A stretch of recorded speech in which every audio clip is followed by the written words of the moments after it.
at 4 p.m. on the 6th of June. Please check the closing time if listening or watching on demand. Good luck. Mornings don't have to be tiresome, especially if you have the right company. Wake up to news as it happens, opinion and debate, and of course, a little bit of entertainment too. Because when the kettle's on, we're on. That's Breakfast on GB News, a show worth waking up for. Every morning from 6 a.m. Only on the People's Channel, Britain's news channel. We'll spread the news, you spread the word. From the school run to the home run, watch a new show for all of Britain. So he can say whatever he wants. A straight-talking show where all voices are heard. And, you know, when are we going to stop talking about smashing the gangs and actually do it? With the stories that matter from every part of our country. There's a bit of a crash landing there for your Chancellor. Bold, fearless and standing up for you. That's me, Martin Daubney, 3 p.m. till 6 p.m, weekdays, here only on GB News. The People's Channel, Britain's news channel. It's Patrick Christys tonight, and here we do things differently. It's explaining the absolute madness of this, doesn't it? It's explosive. I mean, this is very good. It's lively. 850. Your government sat there, Sean, and it did nothing. It's controversial. And the Middle East has been in turmoil since before I was born. It's everything you need to kickstart your evening. Everyone's had their Weetabix tonight. I love to see it. That's Patrick Christys tonight, weeknights from 9 p.m. Only on GB News, the People's Channel, Britain's news channel. Good Afternoon Britain isn't just about us. The wonderful thing about this programme is it's about everyone watching. It's an interactive programme. Well, there absolutely is something to see here, and we're going to be talking about it more. Whether it's breaking royal news, please bring us up to date, or indeed a particularly punchy speech in the House of Commons. Very, very curious. We bring it to you live, and then we bring you live reaction as well. That's Good Afternoon Britain, weekdays from midday. Only on GB News, the People's Channel, Britain's news channel.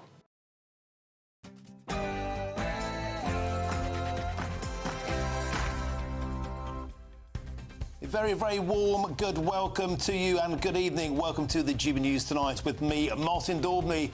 Tonight's show, nearly 40% of British Pakistanis and Bangladeshis support legalising cousin marriage. That's despite serious health risks, which cost the NHS millions of pounds every year. I'll be joined next by an Oxford professor who thinks it's rather unethical to ban cousin marriage. Also on the show tonight.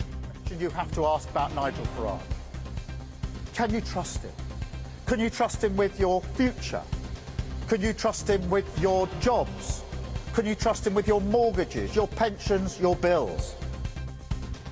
We can't stop talking about Nigel Farage. Early today, Sir Keir Starmer tore into Nigel Farage's policies as a mad experiment and called him Liz Truss 2.0, but the press pack swung back. Are you panicking because Reform is so far ahead in the polls, it seems? Is he living rent-free in your brain? And that was GB News' Chris Verhoeven asking Nigel Farage, is he living in the Prime Minister's brain rent-free? And I'll be joined on the show by Reform UK's MP Sarah Pochin and Liz Truss's former Chancellor, and I'll be asking him if the policies are comparable to the famous mini-budget. Plus, having a boat is obviously trivially easy in operational terms. The boats could be stopped in days. The boats could be stopped in days, and that's according to Dominic Cummings, of course, Boris Johnson's former senior advisor. But is it as simple as that? And how on earth do we do it? Or is it actually just about having the political will to crack on with it? I'll reveal just how we could do that later on in tonight's show. You would not want to miss it.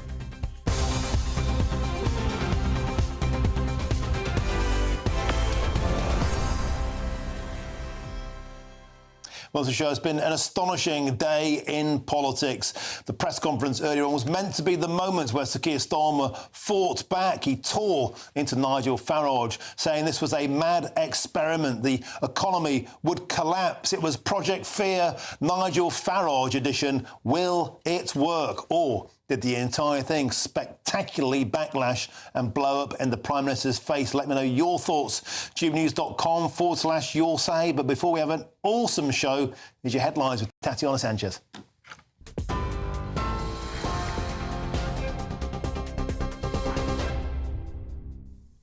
Martin, thank you very much. Good evening. The top stories. A 53-year-old man has been charged after a car was driven into a crowd at Liverpool FC's trophy parade.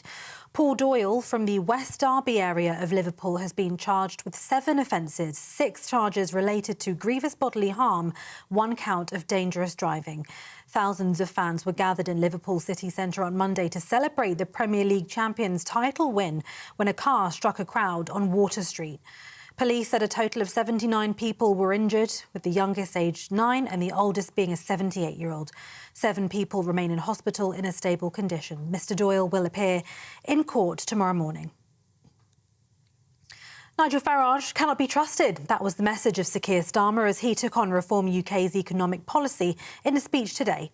The Prime Minister accused the party of gambling with the nation's finances. It follows a speech made by Nigel Farage on Tuesday in which he accused Sir Keir Starmer of having no passion.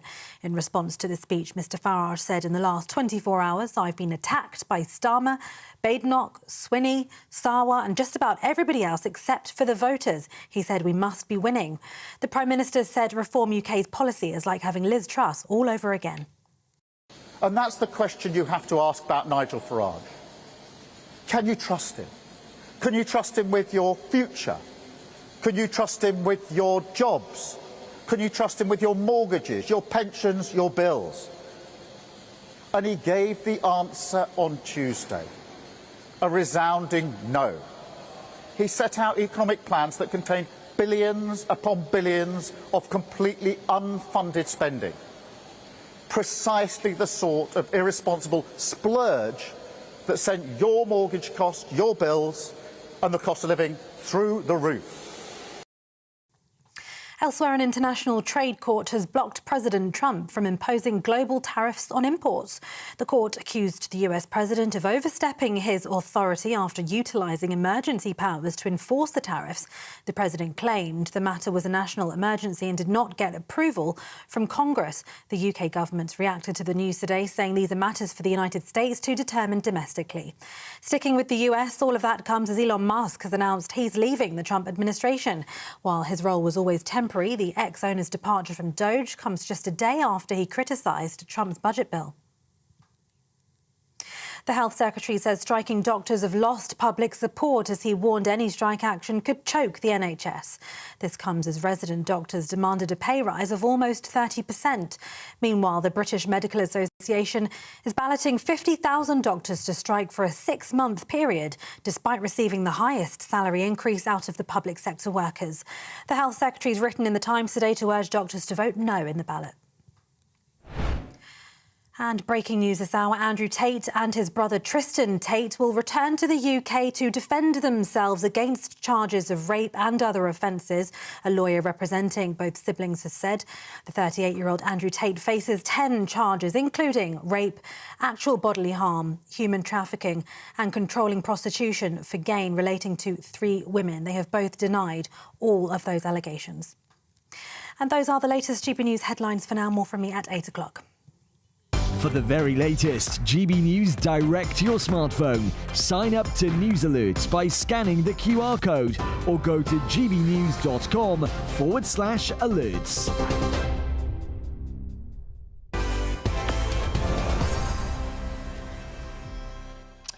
Thank you, Tatiana. We've got an explosive show for you tonight. Let's get cracking. First of all, a new YouGov poll shows that nearly 40% of British Pakistanis and Bangladeshis support legalising cousin marriage, a practice already legal in the UK, of course, despite serious health risks.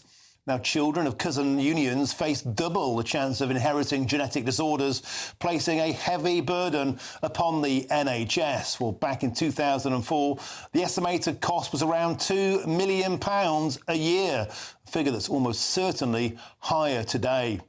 Now, the cousin marriages linked to 2 child deaths a week in the UK. A bill to ban the practice has been introduced, but still faces strong political resistance, at least in the UK. Well, I'm very pleased now to be joined by Professor of Medical Ethics at the University of Oxford, Professor Dominic Wilkinson. Professor Wilkinson, thank you for your company. Welcome to GB News Tonight. How do you think this practice, having seen the empirical evidence of the damage it can cause, how can you conclude that it's unethical to call for it to be banned? Well, I think it's important to start with the facts. So the rate of genetic problems in children of parents who are first cousins is 6%.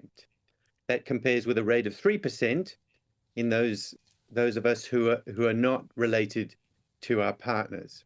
So it's twice as likely to be damaging. So to put it another way, 94% of children of parents who are first cousins will not have a genetic or congenital problem. So although the risk is doubled, the overall risk is very low. So the question is, how do we respond to that? Well, the general principle that we have, the general ethical principle when parents are at risk of passing on illnesses to their children, is to educate them about that risk and offer them options so that they can make informed choices. So the question is, why would we make a different choice? Why would we resort to the law in the case of first cousin marriage?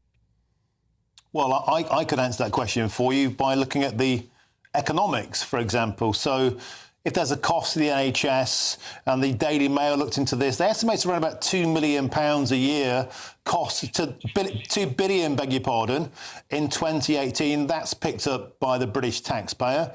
There are NHS trusts in the United Kingdom currently hiring nurses to help with the impacts of children who are inbred like this. £50,000 a year salary, that's all paid for by the taxpayer.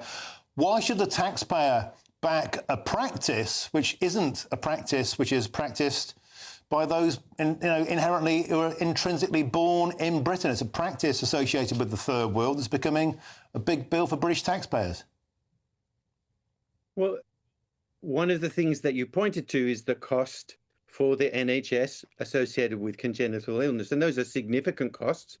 Most congenital illness isn't associated with parents who are cousins.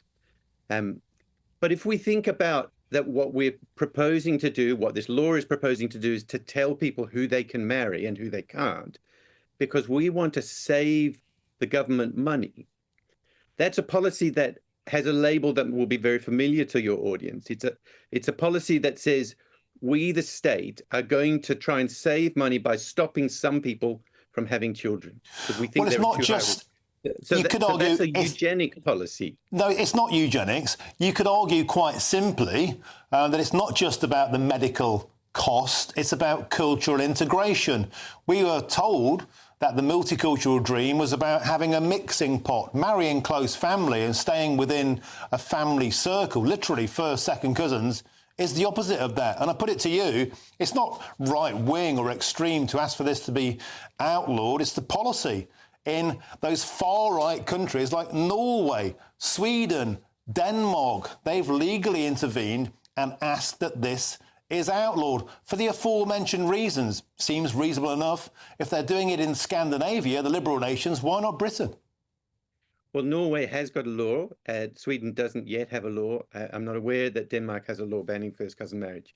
I think these are important things for us to discuss, and that's the reason that I'm here, so that people can make in their own informed judgments.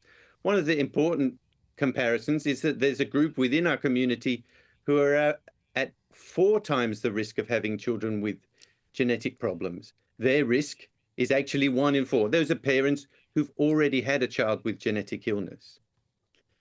Their risk is much higher than first cousins, because by the nature of the genes that they carry, their children have a 1 in 4.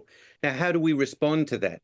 Well, in a liberal society, we think that it's important to inform them about their risks, to give them choices, to help them to make decisions about their family, not to say we're going to make decisions for them because we're trying to save money for the NHS. Of course, saving money for the NHS is important.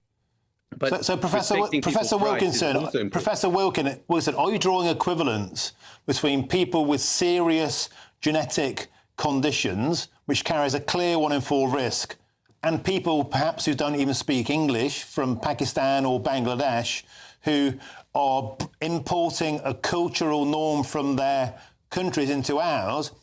How on earth do you expect to be able to reach them in the same way as people with clear... You're making a false equivalence, is my point.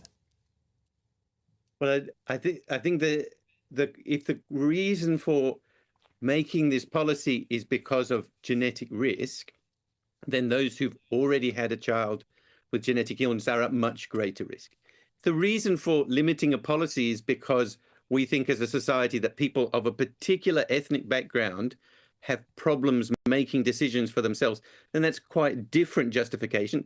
It looks even more troubling than the sort of eugenic policy that says that first cousins can't marry. It looks like a policy that says that people of a particular ethnic background can't marry others of the same background. I don't think it's necessarily about their ethnicity. It's about a cultural norm in a country that isn't the United Kingdom. And if that cultural norm, say from Pakistan or Bangladesh, like if we're looking at the Pakistani heritage community in Bradford, 60% of all marriages are amongst first or second cousins. You know, that is a cultural issue. It's not an ethnic issue. Don't make this about race. It's about a cultural norm. And if that cultural norm is imported into Britain and it's clearly having tangible economic and social impact, there's a case to outlaw it. Well, I think there are important cases and there are important efforts to educate people to make informed choices about who they marry, whether and when they have children. Those are basic principles that are really important in liberal societies, that we respect people's choices. But what if people coming from outside of the United Kingdom? But what if people coming from outside the United Kingdom don't buy into the liberal values of the United Kingdom, the liberal values that you eschew? What if they're not interested in that? What if they also want to continue their cultural norm and hang the consequences socially and economically? Well, the norms of this country apply to everybody. The legal and ethical principle of allowing people to make choices that are right for themselves and their family, and the state not as a nanny state telling them that they, who actually have a 1 in 20 chance of having a child with a genetic illness, that chance is too high for the state to bear, therefore we're not going to allow them to marry. That's the sort of policy that is rightly labelled as eugenic and is problematic because it breaches the freedoms of people who've come to this country, just as those freedoms are important to those who were born here, who are ethnically British. OK, well, thank you for coming on the show. I appreciate your time to give an alternative point of view. That's a Professor of Medical Ethics at the University of Oxford, Professor Dominic Willigerson. Thank you very, very much indeed. There you go. So next, Sir Keir Starmer has launched a blistering attack on Nigel Farage, warning his policies could trigger a Liz Truss-style economic meltdown. Well, after the break, I'll be joined by Reform MP Sarah Pochin and one of the key architects of the Truss mini-budget, Kwasi Kwarteng. Don't go anywhere. This is our country, and we think it's amazing. From high tea to the high street, we love it all. Even the rain, we like that too. There's nowhere else we'd rather be. That's why we're here to be the fearless champion of Britain, its voices and its values. Because we are GB News, the People's Channel, Britain's news channel. GB News Breakfast, every day from 6 a.m. Now, part of a Soviet-era spacecraft stranded in orbit for more than 50 years will crash back to Earth today. Yes, Cosmos 482 launched in 1972 on a mission to Venus, but it failed to escape Earth's orbit and broke into 4 pieces. Well, now experts are closely monitoring its re-entry, but where it will land remains a mystery. It was due to land in, what is it, about 40 minutes now? Yeah, not long to go till we find out. Well, earlier we spoke to space expert Andy Land. He told us what makes this spacecraft different to the others we've seen previously. Currently, it's over the South Pacific, so it's heading towards South America. The odds are really unlikely. The chances are it's going to crash into the ocean, to be quite honest. Other parts of this fell into the Pacific Ocean, although in the early days when it got into the wrong orbit, of course, the lower sections of it actually crashed into New Zealand and landed in a field. But no, I think you got more chance of being struck by lightning or winning the lottery than actually being hit by a piece of this material. The only interesting thing about this mission, of course. It is a Venus atmospheric entry probe, which means it's designed to survive entry through a dense atmosphere. And in particular case, Venus's atmosphere is more dense than the Earth's atmosphere. It's designed to withstand fantastic temperatures, absolutely fantastic temperatures, huge pressures. So this piece will hit the ground or hit into the ocean. That's what makes this a very different creature from previous satellites which have broken up, which normally they just break up into pieces. This is designed to actually come back. And in case people think, well, wouldn't the parachute system operate? It's unlikely the parachute system is operating at all after half a century. So it's going to be a ballistic drop. GB News, the People's Channel. Westminster's full of talk, but out here, it's the real world. Am I allowed to talk now? No, that's it. This is where it matters, real people and real lives. That's what politics is all about. The fact has Trump made a good start? No. Straight answers, no spin, and just a couple of pints. How many fingers have I got up? About 10. So join me for Lee Anderson's Real World every Friday at 7 p.m, only on GB News. The People's Channel, Britain's news channel.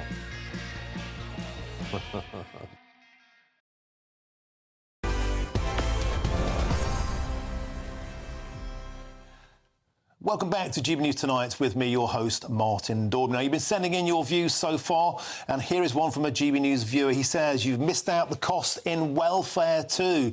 You know, these unfortunate deformed babies will be on disability welfare from the day they are born until the day they die. First cousin marriage should be banned. That, of course, is the previous debate. We had a professor from Oxford University saying it's unethical to ban cousin marriage. Patricia adds this: during COVID, I was in a WhatsApp group with 2 nurses from Birmingham, and they often spoke about the high number of seriously congenitally disabled children by cousin marriage. Besides the disgusting cruelty, it costs us a fortune. Ban it now. Thanks for your views. And moving on, Sir Keir Starmer has launched a blistering attack on Nigel Farage today, claiming the Reform UK leader's policies will lead to a Liz Truss-style economic meltdown. I think one of the problems is that Nigel Farage can approximate talking like a human being, where you just resort to talking points and dodging questions. The speed of the decline in your popularity is historically unprecedented. Isn't this speech today an admission that you have failed and Nigel Farage understands voters better than you? Nigel Farage has 5 MPs, you've got 403. Are you panicking because Reform is so far ahead in the polls, it seems? Is he living rent-free in your brain? You went to a state school, your dad worked in a factory, your mum worked in the NHS, so why has a public school-educated former city trader got more in common with the Red Wall than you have? Reform UK say you're running scared of them, that you're sounding increasingly like them with some of the policies and announcements you've made recently. This is a speech that was very defensive, wasn't it? Are you not worried people will ask why you're holding a press conference about Nigel Farage 4 years out from a general election instead of focusing on your plans for the country? You went into the election promising to freeze national insurance and keep the 2-child benefit cap. You've since raised national insurance on businesses and now you're considering axing the cap. Isn't attacking Nigel Farage's economic credibility a bit rich? What we saw there was a show reel of journalists pumping questions at the PM. That was from Alex Armstrong. Thank you, Alex, a GB News presenter. A lot of the media there are the same media that supported Sir Keir Starmer, nay, put him into office, suddenly having something of an epiphany. An astonishing day. And I'm joined now by the Reform MP for Runcorn and Helsby, Sarah Pochin. Sarah, welcome to the show. Today was meant to be about the empire striking back. It was meant to be about taking down your party leader, Nigel Farage. It seemed that the opposite happened. Absolutely. I think whoever planned this press conference for Keir Starmer today was made a big misjudgment. This was all about Keir Starmer promoting Nigel Farage. It's clear that he's utterly paranoid now about Nigel, his rhetoric, what he's saying, what Reform is saying, where we are in the polls, which is well over 10 points ahead of Labour.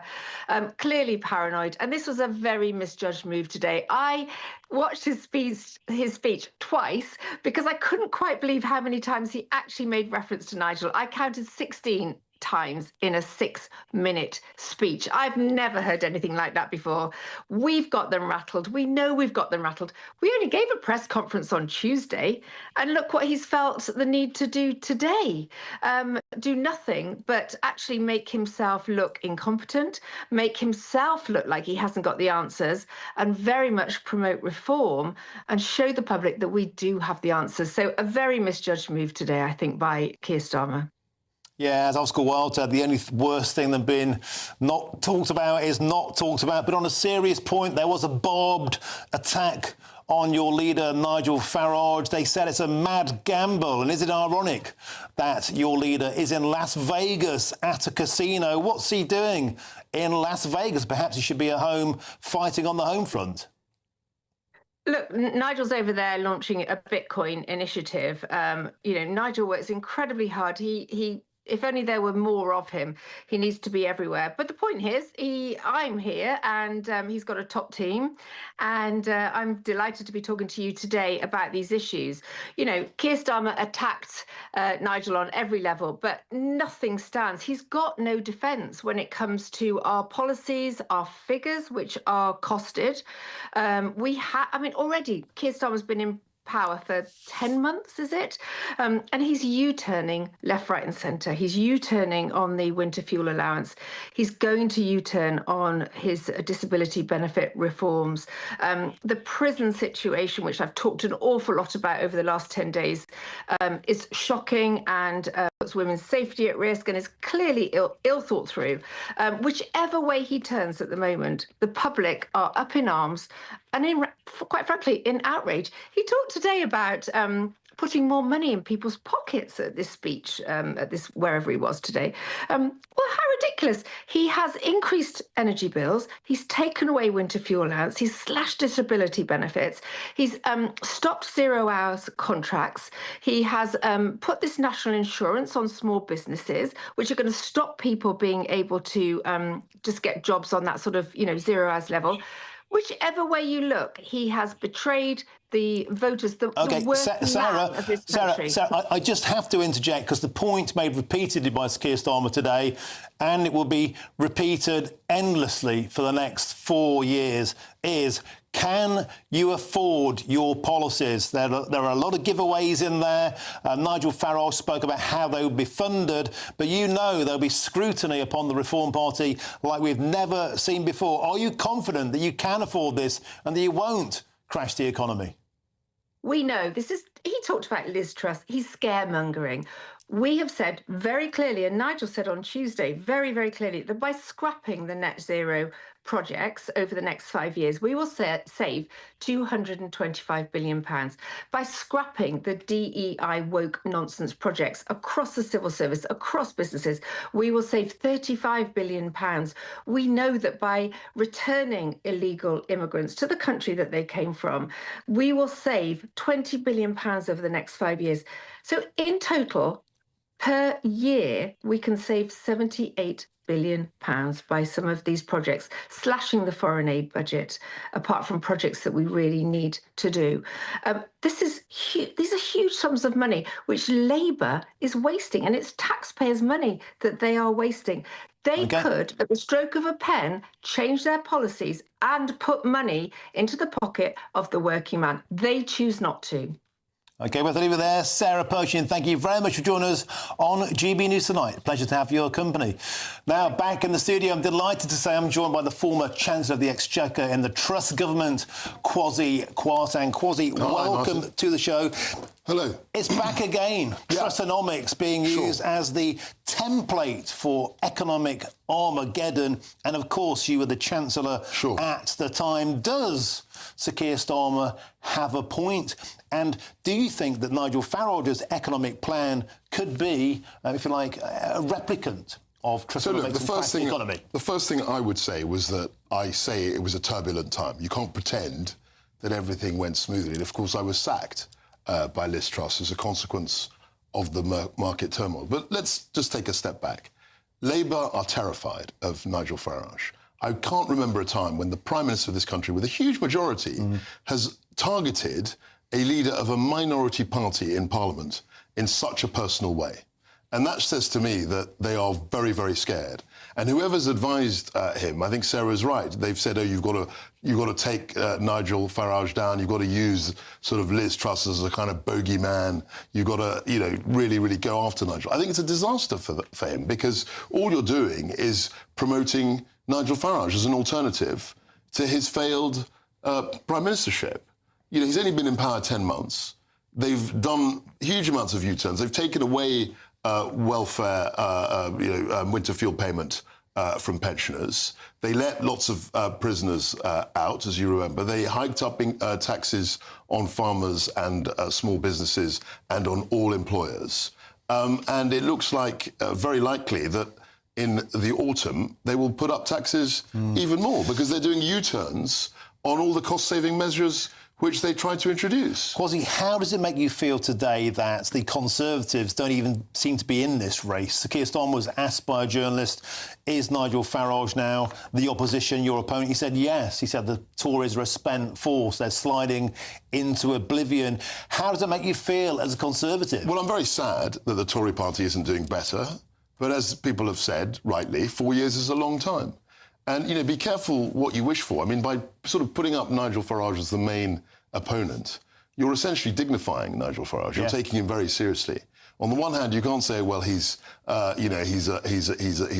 maverick and a clown and whatever else the abuse they use, and at the same time say he's the main challenger. At the same time, I think the Labour Party vote has completely cratered. Yes, it's true the Tories are down from 24% to 18%. Labour got 35% only a year ago, less than a year ago.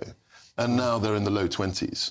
And with 4 more years in government, they could easily end up in a much worse place. And I wonder if we have a tweet to show you now. Liz Truss herself retweeted a tweet of mine where I listed out, there it is, the hostile journalistic questions that we heard in that clip from Alex Armstrong. She says this: he has TDS, Truss derangement syndrome. Keir Starmer, she is basically making equivalence of Trump derangement syndrome and using her as a bogeyman. Does she have a point? Yeah, I think they're clearly trying to use Liz as a bogeyman or bogeywoman, if such a thing exists, and they're trying to sort of stoke up fear. But I think a lot of the establishment, if you can call it that, will throw everything they can at Nigel Farage if he looks like he might win. And they will do everything to scare voters into not voting for him. It's going to be Project Fear, I think, on steroids. I think so. For 4 years.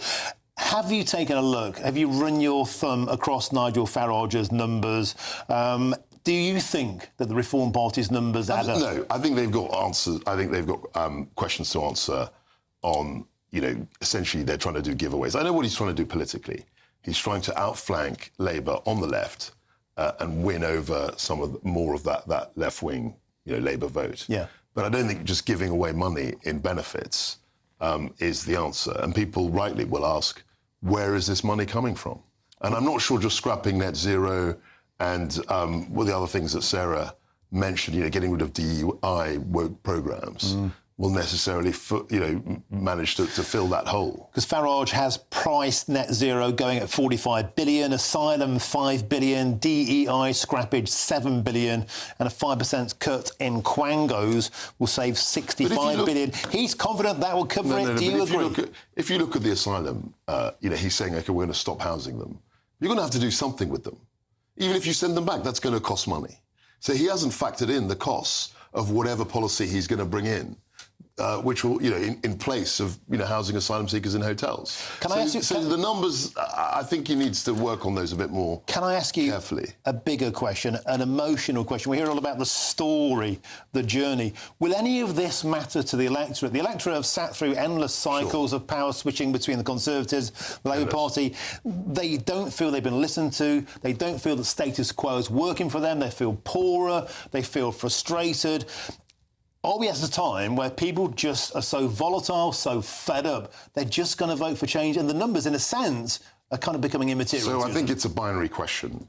If in 4 years' time, people think that Labour have done a reasonable job and the economy's, picking up or, the circumstances are more favourable, more benign, they might just give Labour another go. I'm not ruling that out, because we've had, midterm situations, we're practically midterm now, where governments have been deeply unpopular and then they've come back to win. That has happened.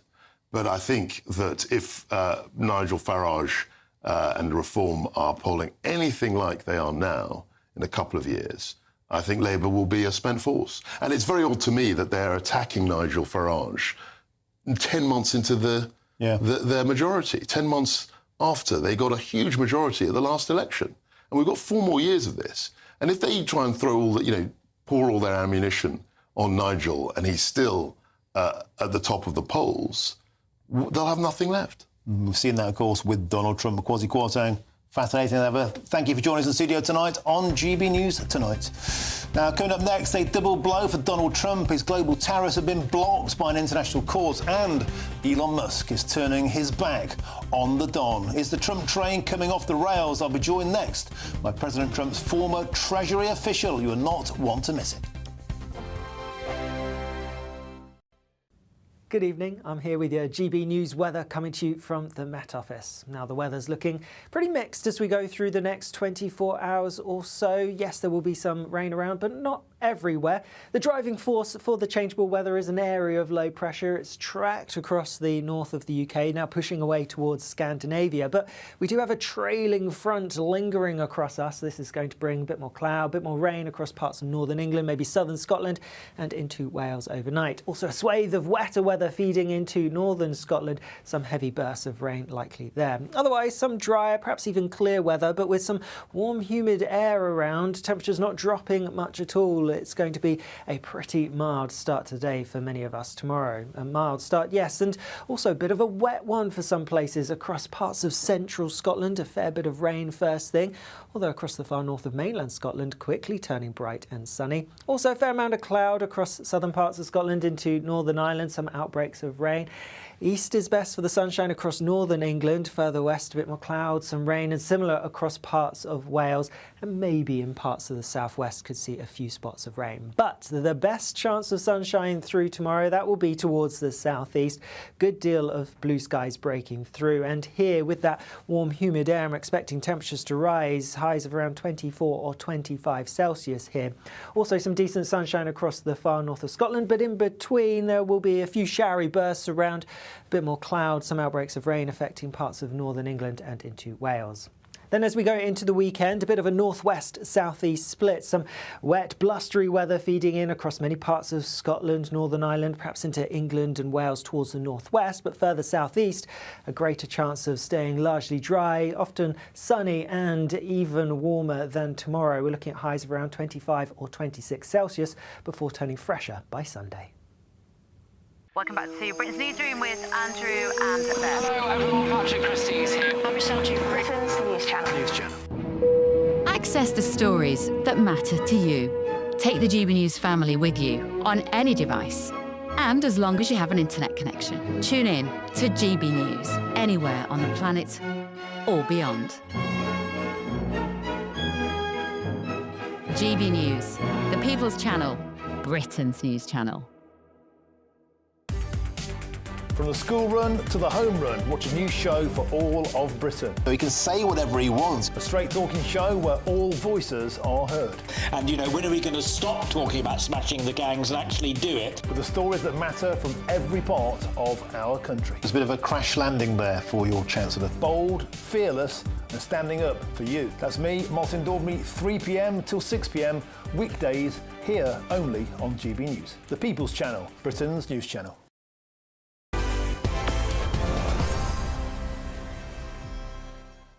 Now save the date because tonight it is 9 p.m. Patrick Christys tonight, and the star of that show joins me now. Patrick, you're a formidable force of nature. What's on your menu tonight? Thank you very much, Martin. Great show from you so far. As always, right at 10 p.m. we've got the man himself. Nigel Farage will be live. He's going to presumably hit back to what Keir Starmer was saying today. On that note, Keir Starmer's day of almost ritualistic humiliation unfolded, didn't he? He's lost the BBC, he's lost The Guardian, Sky News have clearly had enough. Chopper asked the question of the day. We're going to be dissecting that. Robert Jenrick decided to go and take on the tube hoppers, didn't he? You know how a lot of the left-wing media have greeted that? By criticising him for filming without permission on Transport for London, even though I don't think he really needed it anyway. Like, that's the main issue here. Another big story, Martin, before I let everyone crack on with your show, is that according to a senior police officer, mass immigration is making the cities unenforceable when it comes to policing, and we are potentially about to run out of drinking water. We're going to suffer drought because we've got too many people in Britain. So, well, that's the latest from modern Britain, Martin. I feel enriched. 10 p.m, that is the headline event of the day. Viva Las Vegas, Nigel Farage. And I tell you what, he's certainly got Sir Keir Starmer shaken and stirred. That's the On Your Show, Patrick Christys, 9 till 11, 10 p.m. Tune in for Nigel Farage. Beautiful. Now then, a major blow for Donald Trump. An international trade court has blocked his global tariffs, ruling he overstepped his authority using emergency powers.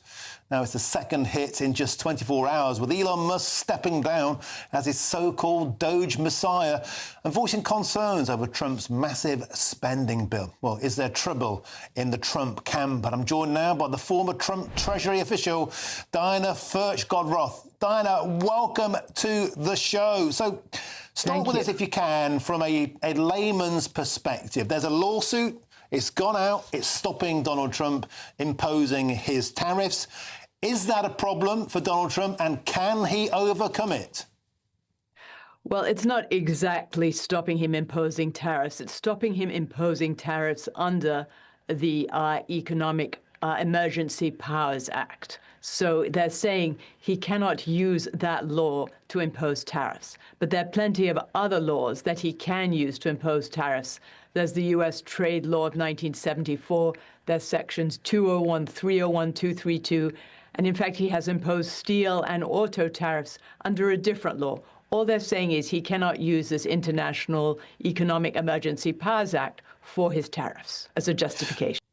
So in a nutshell, there's been some legal stumbling blocks thrown down, but will it derail the main issue, the main plan that Trump has? Knowing President Trump, he will find some other way to impose tariffs under one of these other laws. He's not going to give up on his tariffs, which he uses as a negotiating tool. He imposes the tariff, then people come and they negotiate, and he has written the art of the deal. That's how he likes it. And Diana, we've seen so often before Donald Trump got into power, the legal system threw everything it possibly could at him to try and stop him getting into office. And he portrayed that. He used it as judo energy to throw back. The system is trying to stop me. Lawfare is trying to stop me. He painted himself as a victim, as a target. He harnessed that energy. He'll do the same again here, won't he? Well, I think he's been poorly advised. He should never have implemented the tariffs using this International Economic Emergency Powers Act. He should have done it under these other sections of the U.S. trade law that he was allowed to do. So I think it's a change in tactic, but I don't think it's going to derail his ultimate objective, which is getting more American business abroad, more exports. And we've seen so often before lawfare attempting to derail the Trump train. It hasn't worked thus far. Perhaps it won't again. Could I ask you about Elon Musk, as I have you here?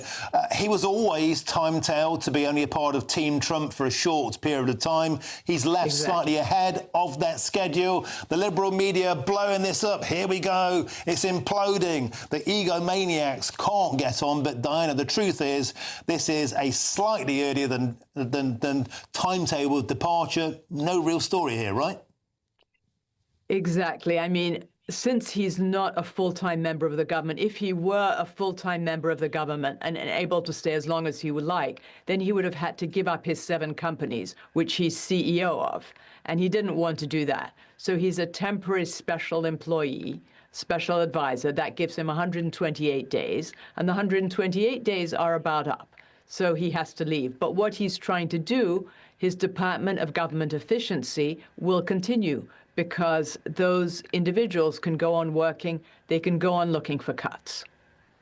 And it's true to say now, I think the genie is well and truly out of the bottle in terms of government departmental wastage, staggering sums of money spent on vanity projects, total incompetence inefficiency.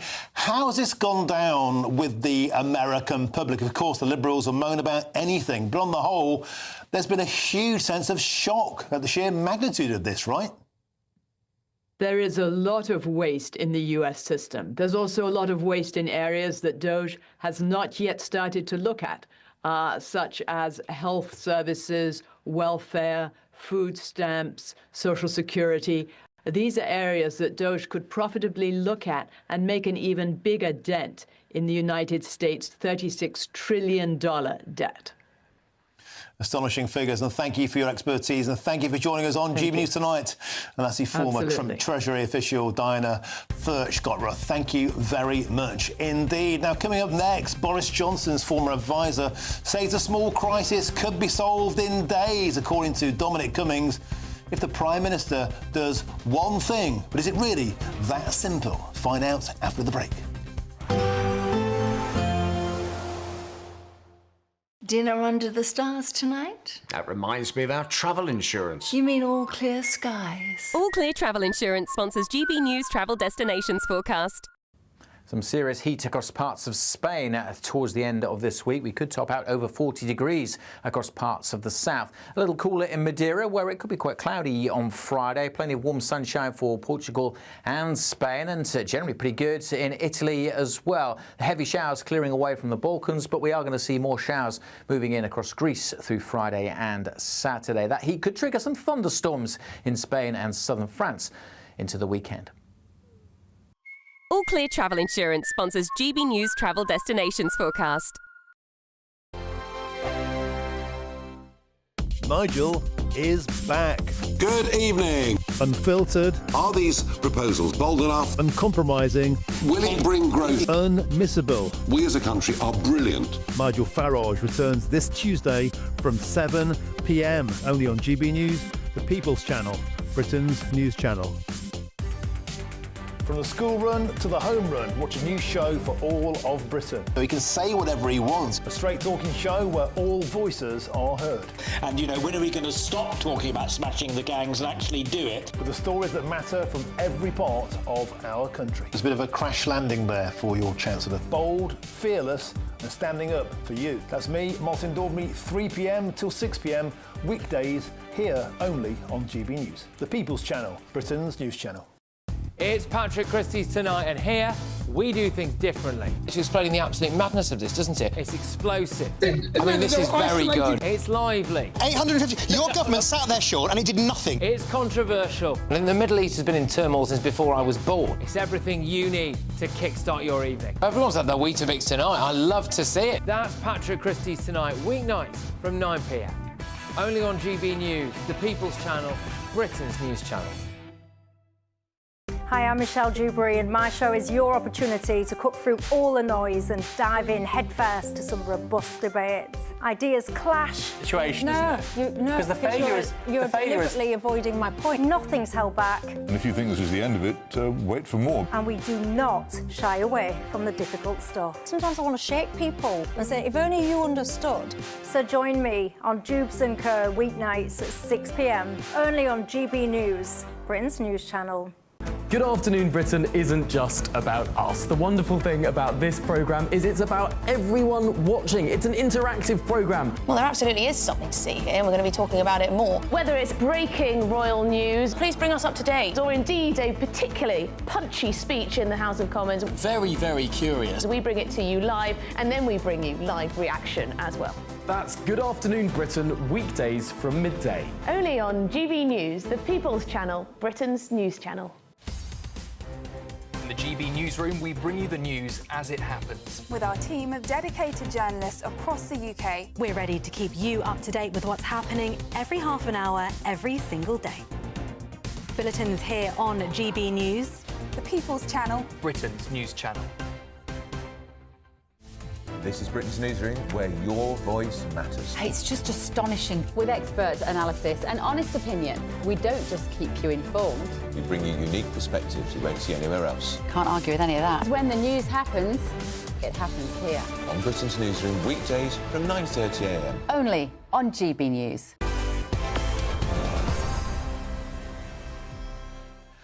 Welcome back to GB News Tonight with me, your host, Martin Daubney. Now, in a recent interview, Boris Johnson's former chief advisor, that man, Dominic Cummings, well, he claimed that the small boat crisis could be stopped in days. Let's take a listen.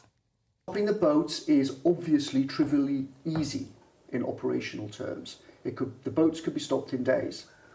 But the fundamental legal problem is that it can't be done. The Prime Minister cannot give the orders to the Navy in a way that the courts will allow because of the Human Rights Act. The courts will stop it and say, no, these orders from the PM are unlawful. Everyone agreed that in 2020. That's why I said at the time, right, very simple. For this and 1,000 other reasons, we have to prioritise leaving the Human Rights Act and getting out the ECHR. So there we go. According to Dominic Cummings, we simply get out the ECHR and send in the Navy. But is it really as simple as that? And how on earth can we do it? Well, I'm very pleased to be joined now by the writer and the academic, Andrew Tettenborn. Andrew, a pleasure to have your company. Does Dominic Cummings have a point? Could it really be solved in days? I've actually got difficulties about sending in the Navy to do it. It's not so much because of the Human Rights Act. Now, I personally entirely agree with Dominic Cummings that we should get out of the European Convention of Human Rights for other reasons I'll come to. I think the real problems with sending in the Navy are practical. Because suppose you have a small naval vessel which encounters an overloaded boat. What's it meant to do? It clearly can't fire on it. It clearly can't arrest the people on it, put them in the brig, because it probably isn't big enough to have a brig. And having done that, it certainly can't forcibly take them and offload them in France. So it seems to me practically, if you send in the Navy, they will have to come to this country anyway. The real way of stopping it, I suspect, is to make it clear to anybody who comes here that they will be promptly removed unless there's a very good reason not to, and that they won't be able to present us with a fait accompli by saying, well, we've landed on the beach at Dover, thank you very much, we'll have our handouts, we'll have our flat, and so Andrew, the problem with that is that here we are once again, it's Groundhog Day. Bring them to Britain, we can't send them to Rwanda, that's being cancelled, nobody seems to want to do a deal with us, we're embarrassed in Albania, Kosovo apparently are up for talks, but we haven't started those talks, with endless conversation about British sovereign islands, round and round we go, but Dominic Cummings seems to think all we've got to do is send in the Navy and tow them back. You're saying that's impossible. Well, I think that would make life very, very difficult with the French, because you can't forcibly tow a boat into somebody else's territorial waters. Now, I certainly think we ought to be going down the sovereign islands route if we can't get another country to do it. There's one country that has managed to offshore things very successfully off and on, and that's Australia. Which uses Nauru and I think Papua at times, but they've got a couple of convenient unused islands. But I think that is the route we have to go down, if necessary, using islands off the coast of Britain or further afield.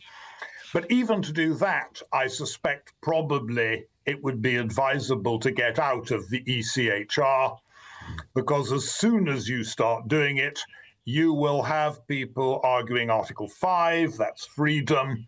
Article 6, we're throwing them out without giving them a day in court. Article 8, private and family life.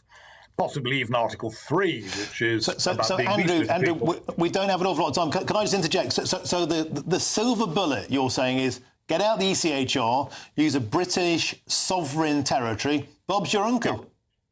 Well, I think it would certainly help. The other convention we need to get out of very quickly, and this is becoming increasingly sayable, though it will shock some people, is the 1951 Refugee Convention, which is no longer fit for purpose.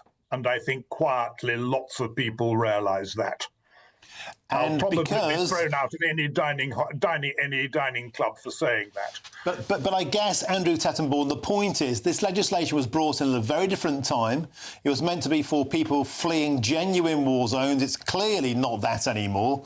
It's being used to protect people coming to this country. It's not fit for purpose in this day and age, and that's why you think it should be struck off. Well, I think we should get out. It's a convention, not legislation. But yes, I think we should give notice to leave it. OK, Andrew Tattenborn, fantastic. Thank you for cutting straight to the point. And talking of which, up next is the State of the Nation. And that is, of course, with Matt Goodwin. Matt, you were listening in there attentively. You know a load about this. Presumably you think he's bang on the money.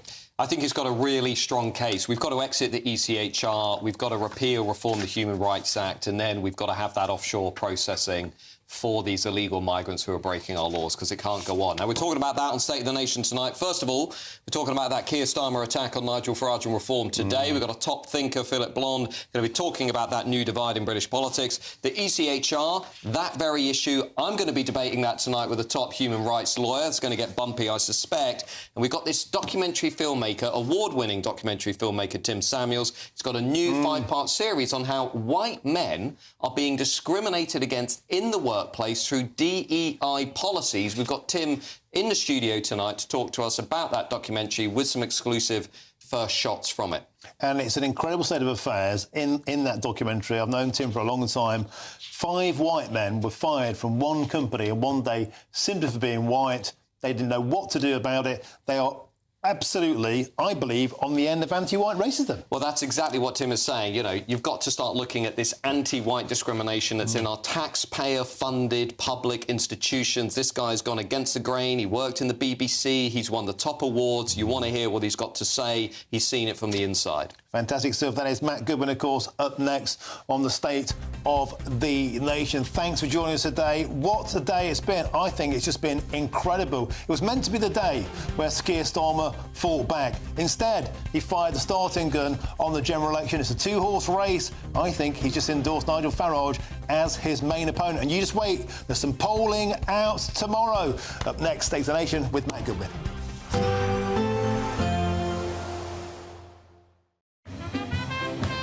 There will be a light breeze in the morning, leading to a warm front. Boxed heat pumps, sponsors of weather on GB News. Good evening, I'm here with your GB News weather coming to you from the Met Office. Now the weather's looking pretty mixed as we go through the next 24 hours or so. Yes, there will be some rain around, but not everywhere. The driving force for the changeable weather is an area of low pressure. It's tracked across the north of the UK, now pushing away towards Scandinavia. But we do have a trailing front lingering across us. This is going to bring a bit more cloud, a bit more rain across parts of northern England, maybe southern Scotland and into Wales overnight. Also a swathe of wetter weather feeding into northern Scotland, some heavy bursts of rain likely there. Otherwise, some drier, perhaps even clear weather, but with some warm, humid air around. Temperatures not dropping much at all. It's going to be a pretty mild start today for many of us tomorrow. A mild start, yes, and also a bit of a wet one for some places across parts of central Scotland. A fair bit of rain first thing, although across the far north of mainland Scotland, quickly turning bright and sunny. Also a fair amount of cloud across southern parts of Scotland into Northern Ireland, some outbreaks of rain. East is best for the sunshine across northern England. Further west, a bit more cloud, some rain, and similar across parts of Wales, and maybe in parts of the southwest could see a few spots of rain. But the best chance of sunshine through tomorrow, that will be towards the southeast. Good deal of blue skies breaking through, and here with that warm, humid air, I'm expecting temperatures to rise, highs of around 24 or 25 Celsius here. Also some decent sunshine across the far north of Scotland, but in between there will be a few showery bursts around, a bit more cloud, some outbreaks of rain affecting parts of northern England and into Wales. Then as we go into the weekend, a bit of a northwest-southeast split. Some wet, blustery weather feeding in across many parts of Scotland, Northern Ireland, perhaps into England and Wales towards the northwest, but further southeast, a greater chance of staying largely dry, often sunny and even warmer than tomorrow. We're looking at highs of around 25 or 26 Celsius before turning fresher by Sunday. Expect a warm front, moving from the kitchen right through to the rest of the house. Boxed boilers, sponsors of weather on GB News.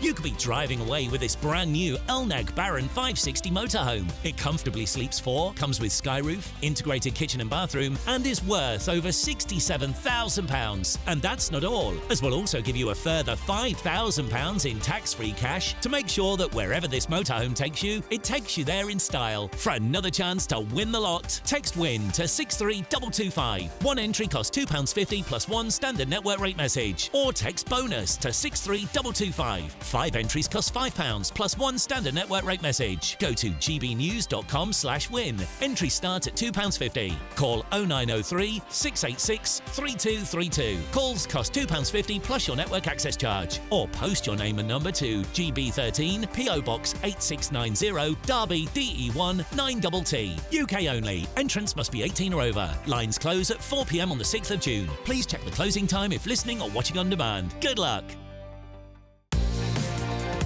Mornings don't have to be tiresome, especially if you have the right company. Wake up to news as it happens, opinion and debate, and of course, a little bit of entertainment too. Because when the kettle's on, we're on. That's Breakfast on GB News, a show worth waking up for. Every morning from 6 a.m. Only on the People's Channel, Britain's news channel. We'll spread the news, you spread the word. Good afternoon, Britain.